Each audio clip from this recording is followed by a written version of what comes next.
It's definitely like a balance, and that's something that I never used to do. I never used to watch my opponents. I never used to have a game plan. And in my last, super fight, Lucas had it planned very, very, very specifically. And also my black belt Leilani, who fought Helena at the same time, literally the day before we fought, it was great because we went through the entire camp together. And the girl that I was fighting fit her style really well and vice versa. So it was a really good camp. And I didn't know that that camp was actually kind of like the preparation for this now. And of course, like watching Leilani's fight against Helena, she shut Helena's game down completely, you know. For 15 minutes. So that definitely gave me a little bit of confidence to accept the fight for sure.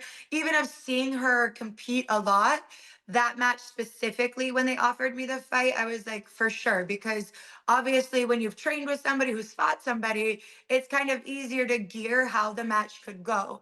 And then when it comes to preparation now, specifically for her, it's a balance between both. It's being aware of Helena's strengths, which are truthfully pretty well rounded. But the great thing with Helena is there's so much content on her. Her game doesn't really have surprises, as much as she's just very well rounded.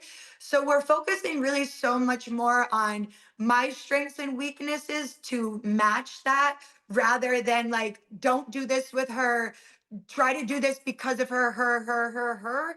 It's like we know her game. We know, where we want to be and where we don't want to be, but we're really focusing on what I'm going to do rather than what she's going to do. Because I think sometimes people walk into fighting Helena a little bit pulled back because they're worried about her game rather than focusing on their game. So that's kind of our approach with this is let's focus on what I'm going to do with Helena.